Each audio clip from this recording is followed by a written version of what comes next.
जय हिंद दोस्तों, आप सभी का स्वागत है आपके इस यूट्यूब प्लेटफॉर्म एमसीक्यू स्टडी पर। आज हम डिस्कस कर रहे हैं 15 जून 2024 का करंट अफेयर। सबसे पहले हम शुरू करने से पहले ये जान लेते हैं कि आज 15 जून को कौन सा दिवस मनाया जाता है। तो 15 जून को मनाया जाता है विश्व बुजुर्ग दुर्व्यवहार जागरूकता दिवस। कौन सा दिवस मनाया जाता है? विश्व बुजुर्ग दुर्व्यवहार जागरूकता दिवस मनाया जाता है। इसके अलावा एक और दिवस मनाया जाता है, कौन सा? विश्व पवन दिवस। कौन कौन से दिवस दो मनाए जाते हैं? एक विश्व बुजुर्ग दुर्व्यवहार जागरूकता दिवस और एक विश्व पवन दिवस मनाया जाता है। ये दो दिवस मनाए जाते हैं। इसके अलावा अगर हम जन्मदिन के बारे में देखें तो आज अन्ना हजारे जी का जन्मदिन मनाया जाता है। आप सभी जानते होंगे अन्ना हजारे को, उनका जन्मदिन आज है। तो आज हम पहला क्वेश्चन डिस्कस करने जा रहे हैं। पहला क्वेश्चन है, हाल ही में गेल किस राज्य में भारत की सबसे बड़ी केटीए ईथेन क्रैकर परियोजना स्थापित करेगा? तो जो गेल जो है भारत की सबसे बड़ी केटीए ईथेन क्रैकर परियोजना कहाँ पर स्थापित करने वाला है? तो ये स्थापित करने वाला है मध्य प्रदेश में। मध्य प्रदेश के कौन से ज़िले में? सीहोर ज़िले में। मध्य प्रदेश के सीहोर ज़िले में लगभग 60,000 करोड़ रुपए की लागत से गेल भारत की सबसे बड़ी केटीए ईथेन क्रैकर परियोजना स्थापित करेगा मध्य प्रदेश में। इसे याद रखिएगा। अब हम कुछ पॉइंट देख लेते हैं मध्य प्रदेश से संबंधित। न्यायमूर्ति सत्येंद्र सिंह को मध्य प्रदेश का लोकायुक्त नियुक्त किया गया है। किसको? न्यायमूर्ति सत्येंद्र सिंह को मध्य प्रदेश का लोकायुक्त नियुक्त किया गया है। इसके अलावा ये कब वैसे नियुक्त किए गए थे? ये मार्च 2024 में नियुक्त किए गए थे न्यायमूर्ति सत्येंद्र सिंह लोकायुक्त के रूप में। इसके अलावा भारत के सबसे बुजुर्ग जो स्लाथ भालू था, जिसका नाम क्या था? बबलू था, उसका भोपाल के चिड़ियाघर में निधन हो गया। ये कब हुआ था निधन? ये हुआ था जनवरी 2024 की ये घटना है। इसके अलावा मध्य प्रदेश में देश की पहली स्वस्थ और स्वच्छ फूड स्ट्रीट प्रसादम का उद्घाटन किया गया। ये जो देश की पहली स्वस्थ और स्वच्छ फूड स्ट्रीट प्रसादम है, इसका उद्घाटन कहाँ पर किया गया था? इसका उद्घाटन किया गया था उज्जैन में। और इसका उद्घाटन किसने किया था? जो मध्य प्रदेश के वर्तमान मुख्यमंत्री हैं मोहन यादव, उन्होंने इसका उद्घाटन किया था। ये जनवरी 2024 की घटना है। इसके अलावा मध्य प्रदेश की कैबिनेट ने रानी दुर्गावती अन्न प्रोत्साहन योजना को मंजूरी दी है। मध्य प्रदेश की कैबिनेट ने कब दी है मंजूरी? फरवरी 2024 में रानी दुर्गावती श्री अन्न प्रोत्साहन योजना है। श्री अन्न क्या होता है? जो मिलेट्स होते हैं उन्हें श्री अन्न कहते हैं। तो ये जो रानी दुर्गावती श्री अन्न प्रोत्साहन योजना है, उसको मंजूरी कब दी गई थी? उसको मंजूरी दी गई थी फरवरी 2024 में मध्य प्रदेश सरकार के द्वारा। अब इतना मध्य प्रदेश की बात चल रही है तो हम मध्य प्रदेश के बारे में जान लेते हैं। मध्य प्रदेश की राजधानी क्या है? भोपाल है। और अगर हम मध्य प्रदेश के मुख्यमंत्री के बारे में बात करें तो वर्तमान में मध्य प्रदेश के मुख्यमंत्री हैं मोहन यादव, जो उज्जैन दक्षिण विधानसभा क्षेत्र से विधायक हैं वर्तमान में। इसके अलावा जो मध्य प्रदेश के पूर्व मुख्यमंत्री थे शिवराज सिंह चौहान, वर्तमान में वो विदिशा लोकसभा क्षेत्र से जीतकर सांसद बने हैं और उन्हें कृषि मंत्रालय का कार्यभार सौंपा गया है। इसके अलावा अगर हम मध्य प्रदेश के राज्यपाल के बारे में बात करें तो मध्य प्रदेश के राज्यपाल हैं मंगू भाई छगन भाई पटेल। अगले प्रश्न पर चलते हैं। अगला प्रश्न है, हाल ही में यूएन ने बच्चों के खिलाफ अपराध करने वाले अपराधियों की वैश्विक सूची में किस देश को जोड़ा है? तो जो यूएन है, संयुक्त राष्ट्र संघ ने बच्चों के खिलाफ अपराध करने वाले अपराधियों की जो वैश्विक सूची है उसमें किस देश को जोड़ा है? इजराइल को जोड़ा है।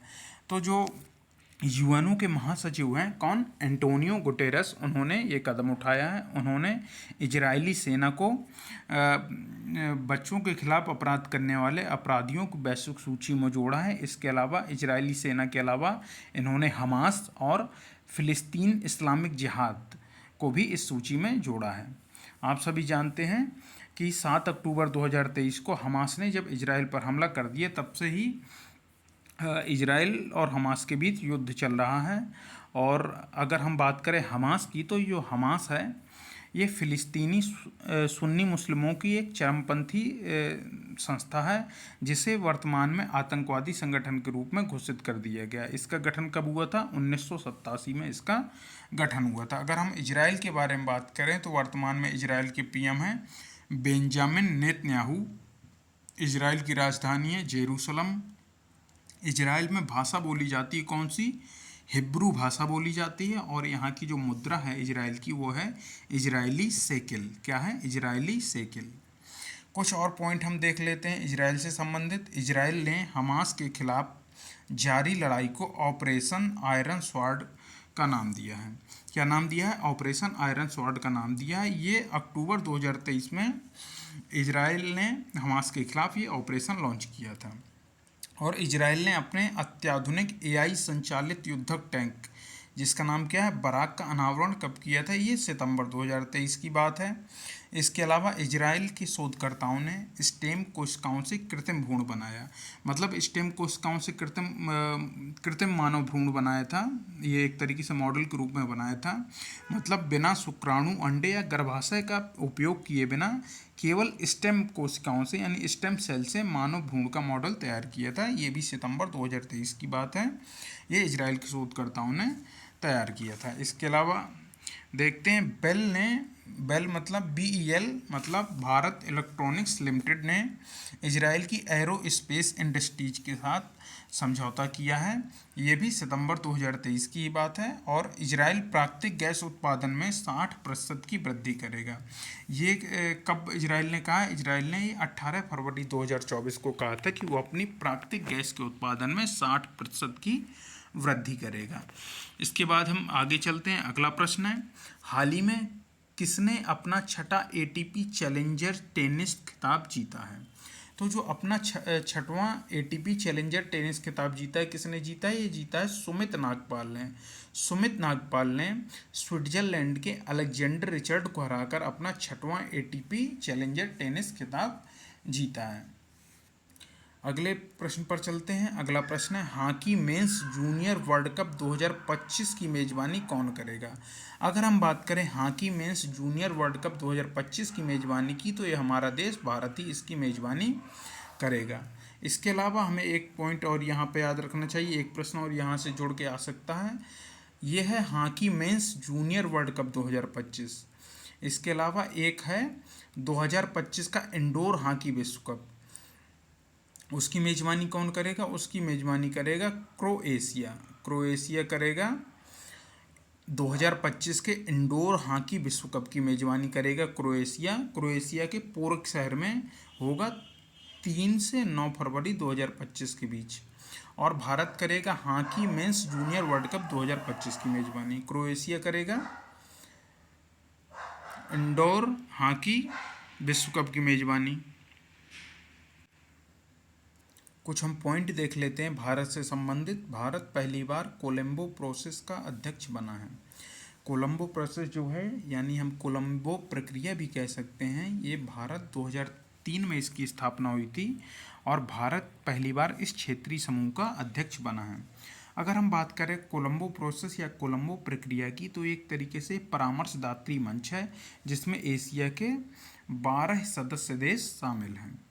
अगले पॉइंट पर चलते हैं। भारत एशिया में सबसे अधिक विदेशी फंड का आकर्षणकर्ता बना है। भारत ने दिसंबर 2023 से लेकर मार्च 2024 तक $3.63 बिलियन का जो है विदेशी फंड को प्राप्त किया है, मतलब विदेशी निवेश को प्राप्त किया है भारत ने। दुनिया का दूसरा सबसे बड़ा मोबाइल फ़ोन उत्पादक जो है भारत बना है। भारत चीन के बाद बीते एक दशक में सर्वाधिक मोबाइल फ़ोन उत्पादक देश बना है।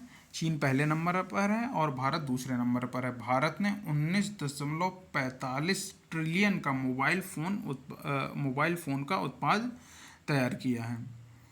अगले प्रश्न पर चलते हैं। अगला प्रश्न है अगला पॉइंट है, भारत के वैज्ञानिकों ने केले के छिलकों से इको वाउंड ड्रेसिंग बनाई। मतलब जो जब कोई घाव हो जाता है तो उसके लिए जो ड्रेसिंग की जाती है, तो भारत के वैज्ञानिकों ने केले के छिलके से, मतलब केले के जो छिलके के रेशे वगैरह से इको वाउंड ड्रेसिंग बनाई है। ये पर्यावरण के अनुकूल भी रहेगी और लाभदायी भी रहेगी।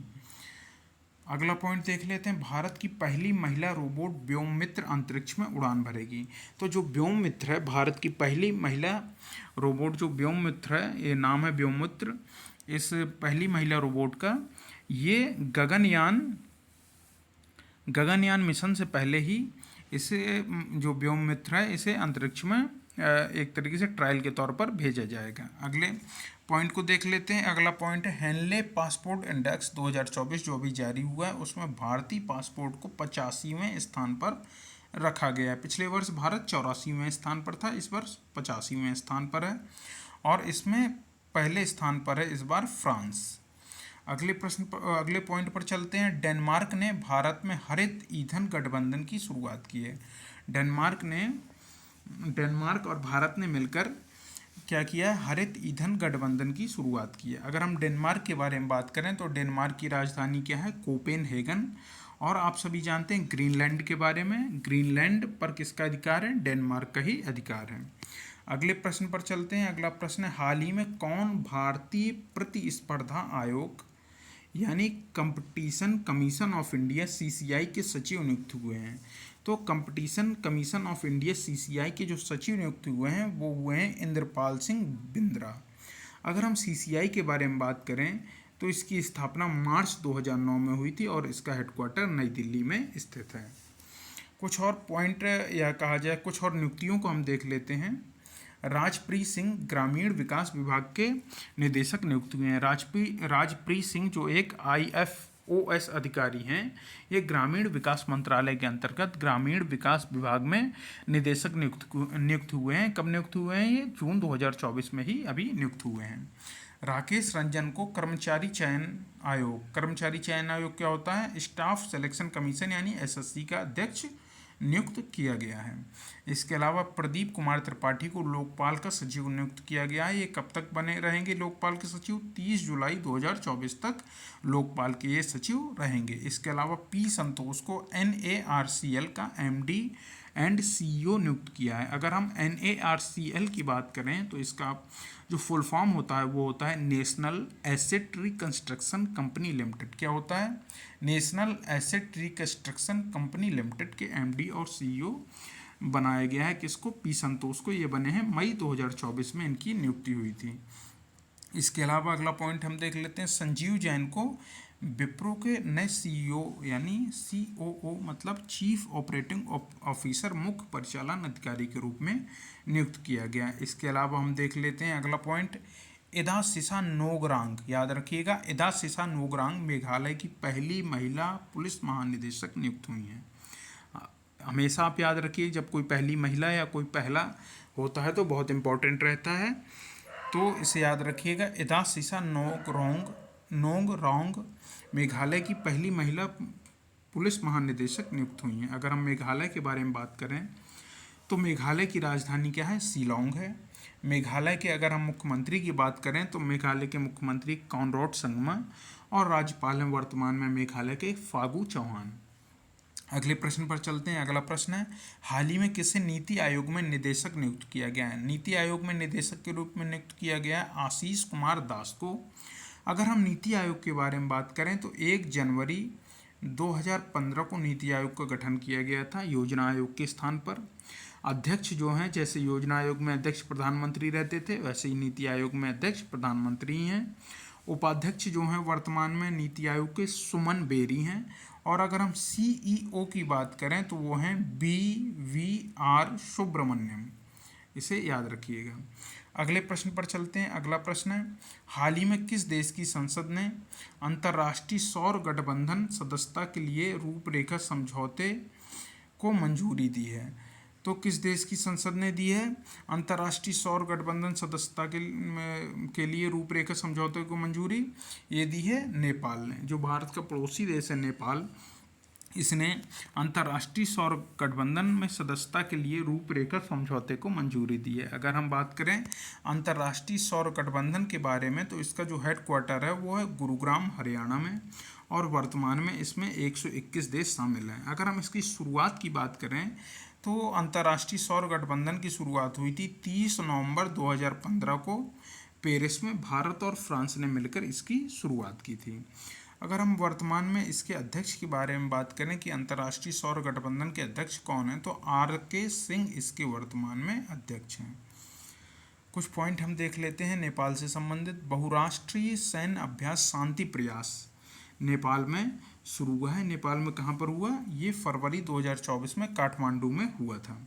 इसके अलावा नेपाल के तमांग समुदाय ने सोनम लौसार के अवसर पर नया साल मनाया। सोनम लौसार कब मनाया जाता है? ये जनवरी फरवरी के माह के अवसर पर इसको मनाया जाता है और इसके अवसर पर यहाँ पर नया साल मनाया जाता है तमांग समुदाय के द्वारा। इसके अलावा भारत और नेपाल के मध्य एक समझौता हुआ है जिसके तहत नेपाल 10 वर्षों में भारत को 10,000 मेगावाट बिजली का निर्यात करेगा। इसके अलावा नवंबर 2023 की बात है कि आधिकारिक तौर पर समलैंगिक विवाह का पंजीकरण करने वाला पहला दक्षिण एशियाई देश नेपाल बना था। नेपाल ने नवंबर 2023 में समलैंगिक विवाह का पंजीकरण किया था और ऐसा करने वाला वो पहला दक्षिण एशियाई देश बना था। अगर हम बात करें अक्टूबर 2023 की, तो भारत और नेपाल के बीच झूला घाट सस्पेंशन ब्रिज पूरी तरह शुरू हो गया और ये ब्रिज कहाँ पर है? कौन से ज़िले में? बेतड़ी ज़िले में है ये झूला घाट सस्पेंशन ब्रिज। अगले प्रश्न पर चलते हैं। अगला प्रश्न है, हाल ही में किसने अंतर्राष्ट्रीय डिजिटल शिक्षक ओलंपियाड 2024 में शीर्ष स्थान प्राप्त किया है?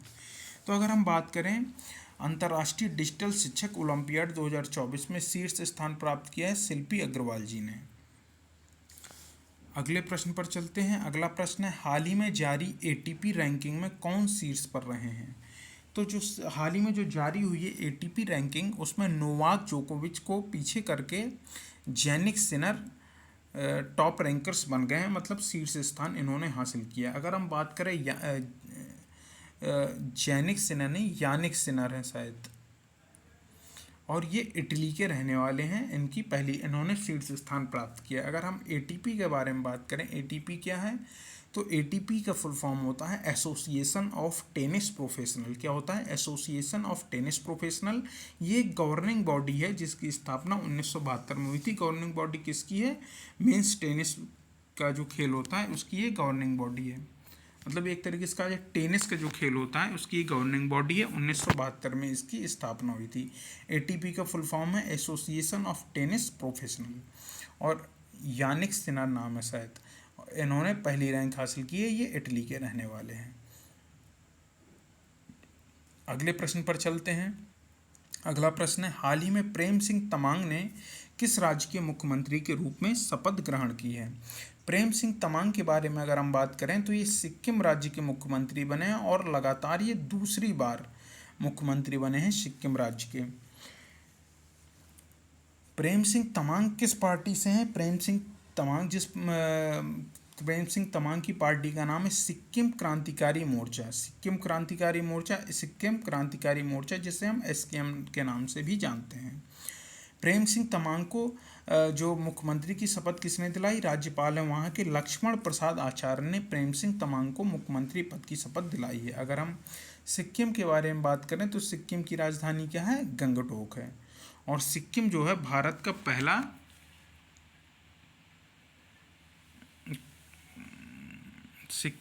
पहला जैविक राज्य है। पूर्ण जैविक राज्य कहा जाए तो पूर्ण जैविक राज्य है। अगले प्रश्न पर चलते हैं। अगला प्रश्न है, हाल ही में किस देश के उपराष्ट्रपति का एक विमान दुर्घटना में निधन हो गया? अगर हम बात करें तो मलावी के उपराष्ट्रपति जिनका नाम क्या था? Cellos class चिलिमा। क्या नाम था? Cellos class चिलिमा। इनका निधन हो गया। इनके साथ 9 अन्य लोग भी उस हेलीकॉप्टर में सवार थे, वो विमान में सवार थे जिसकी दुर्घटना हुई और उन सभी लोग की मृत्यु हो गई। अगर हम मलावी के बारे में बात करें तो मलावी जो है दक्षिण पूर्वी अफ्रीका का एक लैंडलॉक्ड कंट्री है। लैंडलॉक्ड कंट्री तो आप जानते ही होंगे, जिसका मतलब कोई भी तटीय सीमा ना हो, चारों तरफ से वह भूमि से ही घिरा हो, उसे लैंडलॉक्ड कंट्री कहते हैं या स्थलरुद्ध देश कहते हैं हिंदी में। तो दक्षिण पूर्वी अफ्रीका का एक स्थलरुद्ध देश है कौन? मलावी। इसकी राजधानी लिलोंगवे। क्या नाम है इसकी राजधानी का? इसकी राजधानी है लिलोंगवे। और इसके वर्तमान में राष्ट्रपति कौन है? इनके राष्ट्रपति हैं वर्तमान में लाजर चकरेवा। लाजरचकवेरा यहाँ के राष्ट्रपति हैं। अगले प्रश्न पर चलते हैं, लेकिन उससे पहले मलावी का जो पूर्व नाम था, इससे जो पुराना नाम था उसे हम क्या कहते थे, न्यासालैंड, यानी मलावी को हम पहले न्यासालैंड के नाम से जानते थे। अगले प्रश्न पर चलते हैं। अगला प्रश्न है, हाल ही में कौन सी राज्य सरकार महाराणा प्रताप टूरिज्म सर्किट में 100 करोड़ रुपए का निवेश करेगी? तो आप जानते हैं महाराणा प्रताप टूरिज्म सर्किट कहाँ पर होगा, राजस्थान राज्य में होगा। तो राजस्थान सरकार ने महाराणा प्रताप टूरिज्म सर्किट में 100 करोड़ निवेश करने की बात की है, या कहा जाए प्लान तैयार किया है। अगर हम राजस्थान के बारे में बात करें तो राजस्थान के वर्तमान में मुख्यमंत्री हैं भजन लाल शर्मा, राज्यपाल हैं कलराज मिश्र, और यहाँ की राजधानी है जयपुर, जिसे हम पिंक सिटी के नाम से भी जानते हैं। अगर हम राजस्थान के उप मुख्यमंत्रियों के बारे में बात करें तो दिया कुमारी और प्रेमचंद बैरवा, ये 2 उप मुख्यमंत्री हैं। अगर हम भजन लाल शर्मा जो यहाँ के मुख्यमंत्री हैं, उनकी हम विधानसभा सीट के बारे में बात करें, किस विधानसभा क्षेत्र से वो चुन के आए हैं, तो वो हैं संगानेर विधानसभा क्षेत्र से वो चुनकर आए हैं। और यहाँ के जो मुख्य सचिव हैं वर्तमान में राजस्थान के, उनका नाम है सुधांश पंत। क्या नाम है? सुधांश पंत इनका नाम है। ये मुख्य सचिव हैं, चीफ सेक्रेटरी कहा जाता है जिसे। ये दिसंबर 2023 में नियुक्त हुए हैं। और डीजीपी जो पुलिस का मुखिया होते हैं, पूरे राज्य की पुलिस के मुखिया, वो हैं उत्कल रंजन साहू। याद रखिएगा, उत्कल रंजन साहू राजस्थान के डीजीपी हैं। मुख्य सचिव हैं सुधांश पंत। अगले प्रश्न पर चलते हैं। हाल ही में अंतर्राष्ट्रीय खेल दिवस कब मनाया गया? अंतर्राष्ट्रीय खेल दिवस मनाया गया हाल ही में 11 जून को। आप सभी जानते हैं कि राष्ट्रीय खेल दिवस कब मनाया जाता है भारत में? भारत में मनाया जाता है 29 अगस्त को राष्ट्रीय खेल दिवस मनाया जाता है। इस दिन मेजर ध्यानचंद का जन्म हुआ था, इसलिए उनके सम्मान में राष्ट्रीय खेल दिवस 29 अगस्त को मनाया जाता है। कुछ हम और दिवस देख लेते हैं जून के माह के, कौन कौन से इम्पोर्टेंट दिवस यहाँ पर लिखे हुए हैं। पहला है विश्व दुग्ध दिवस, 1 जून को मनाया जाता है। तेलंगाना स्थापना दिवस, 2 जून 2014 को तेलंगाना की स्थापना हुई थी। 3 जून को विश्व साइकिल दिवस। 4 जून को आक्रामकता के खिलाफ मासूम बच्चों का अंतर्राष्ट्रीय दिवस मनाया जाता है। 5 जून को विश्व पर्यावरण दिवस। 6 जून को संयुक्त राष्ट्र रूसी भाषा दिवस मनाया जाता है। 7 जून को विश्व खाद्य सुरक्षा दिवस मनाया जाता है। 8 जून को विश्व महासागर दिवस मनाया जाता है। 9 जून को विश्व प्रत्यायन दिवस और अंतर्राष्ट्रीय अभिलेखागार दिवस मनाया जाता है। तो याद रखिएगा, इसमें इम्पोर्टेंट है विश्व पर्यावरण दिवस 5 जून, विश्व खाद्य सुरक्षा दिवस 7 जून, 8 जून को विश्व महासागर दिवस, और तेलंगाना स्थापना दिवस है 2 जून 2014 को इसकी स्थापना हुई थी। अगले प्रश्न पर चलते हैं, और आज का ये लास्ट प्रश्न है। तो दोस्तों, अगर आपने अभी तक हमारे इस यूट्यूब चैनल को सब्सक्राइब नहीं किया है तो आप जाकर सब्सक्राइब कर सकते हैं, और बेल आइकन ज़रूर दबाइए, जिससे आने वाले सभी वीडियोज़ के नोटिफिकेशन आपको मिल सके। हम धीरे धीरे आपके लिए काफ़ी चीज़ें शुरू करेंगे। कुछ सब्जेक्ट की क्लास भी ऐसी ही चलेगी PDF फॉर्म में, और कुछ शॉर्ट्स भी डलेंगे यूट्यूब कम्युनिटी में, कुछ भी पढ़ेंगे, और हो सकेगा तो और आपको टेलीग्राम पर भी क्विज मिलेंगे। धीरे धीरे शुरुआत होगी, बहुत दिनों बाद तो आज शुरू कर पाया है मैंने।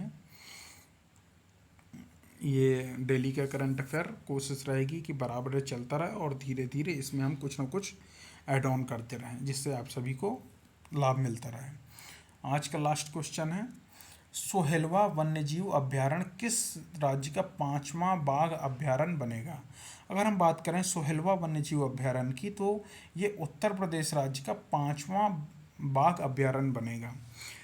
ये जो सोहेलवा वन्यजीव अभ्यारण्य है, ये बलरामपुर, श्रावस्ती और गोंडा जो जिले हैं इनमें विस्तृत है, और ये उत्तर प्रदेश का 5वां बाघ अभ्यारण्य बनेगा। अगर हम बात करें उत्तर प्रदेश के बारे में, तो उत्तर प्रदेश की राजधानी लखनऊ है। यहाँ के मुख्यमंत्री हैं योगी आदित्यनाथ, और राज्यपाल हैं आनंदीबेन पटेल। तो दोस्तों, आज का करंट अफेयर यहीं पूरा होता है। हम नेक्स्ट डे पर आपके लिए फिर से करंट अफेयर लेकर आएंगे। अगर आपने अभी तक हमारे इस यूट्यूब चैनल को सब्सक्राइब नहीं किया तो प्लीज़ सब्सक्राइब करके बेल आइकन ज़रूर दबाइए। अब हम आपसे फिर मिलते हैं अपने नेक्स्ट वीडियो में। जय हिंद, जय भारत।